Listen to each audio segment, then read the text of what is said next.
Ele fala aqui no versículo 9, ó, eu vi debaixo do altar. O que é a ideia? O que é a ideia disso aqui? Não sei se vocês vão lembrar na aula de Pentateuco. Quem fez a aula, né? Quem não fez vai ter essa aula ainda.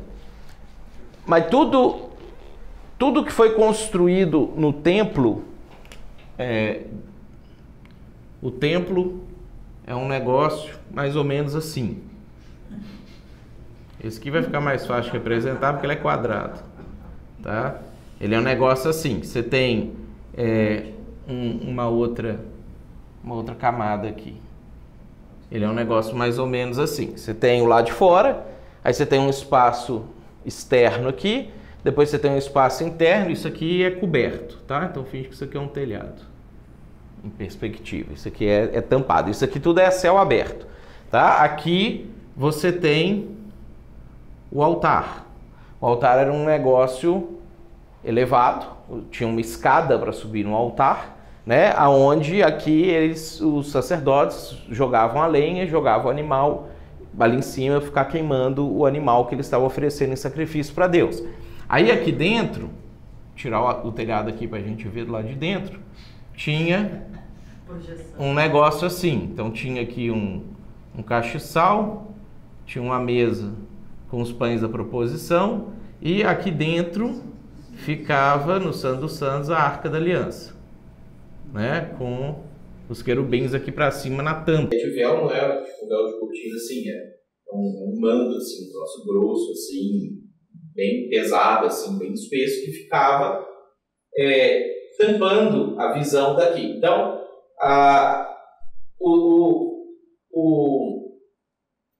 o não-judeu ficava aqui, podia entrar em algumas partes aqui, a mulher podia vir aqui para dentro, nesse pedaço de fora, os homens podiam entrar nessa parte interna aqui ficava o sacerdote, os sacerdotes podiam entrar aqui dentro e só o sumo sacerdote podia entrar aqui dentro. Então tinha toda uma hierarquia. Por que isso? Uma vez por ano. Porque lá... Uma vez por ano. Uma vez por ano. Porque lá no céu, o lugar que Deus mora, ele é tipo isso aqui. Então, não tem cortina. No lugar da arca é Deus, é o trono de Deus. No lugar dos querubins de ouro que ficavam na tampa da arca, são dois querubins de verdade que ficam em cima de Deus. E esses símbolos todos aqui simbolizam, isso aqui simboliza Jesus, isso aqui simboliza o Espírito Santo.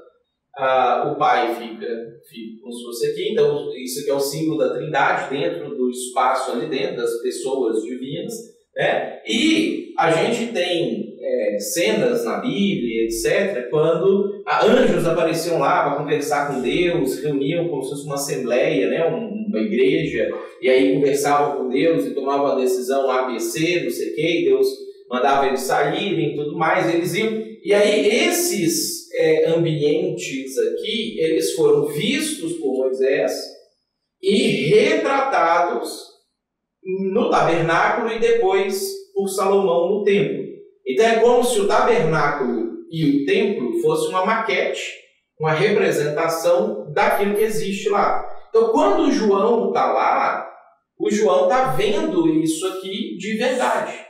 Ele sabia, porque nessa época ele já tinha destruído o templo, mas ele lembrava do templo, quando ele era novo, ele frequentava o templo.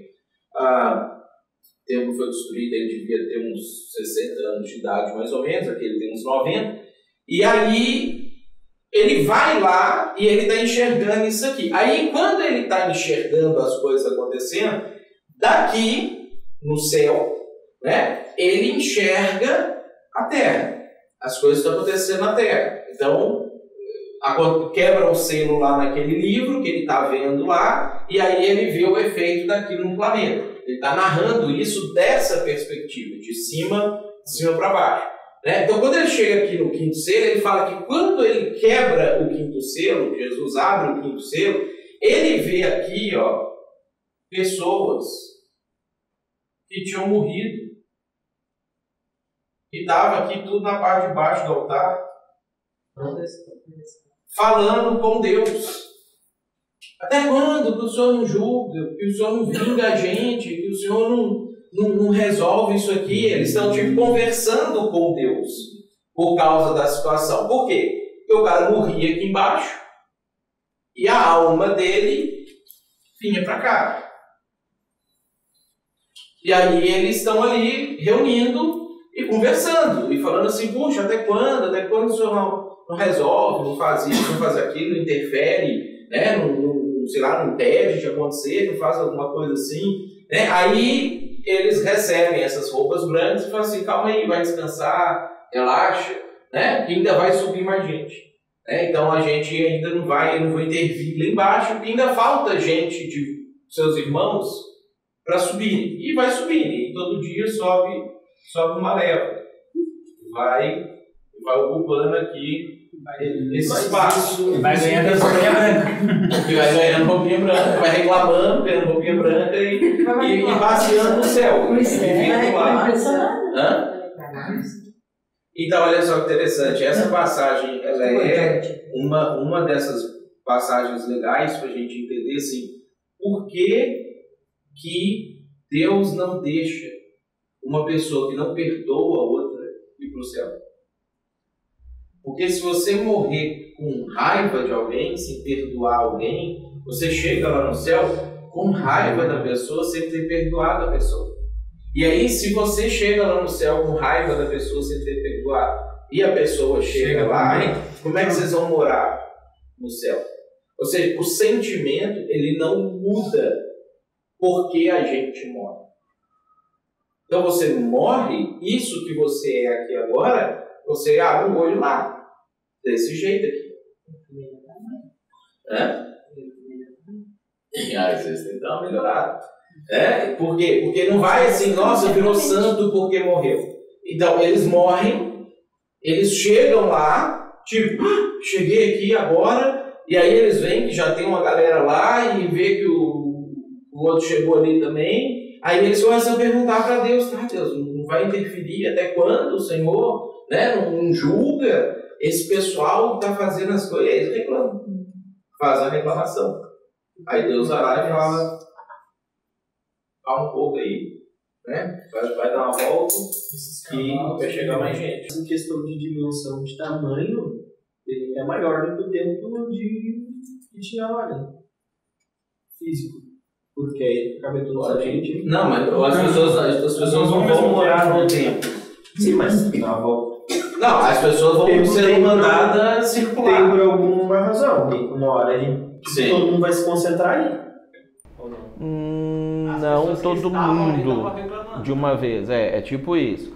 É que assim, nós não vamos, tipo, todo mundo ir para esse local aqui ao mesmo tempo sempre.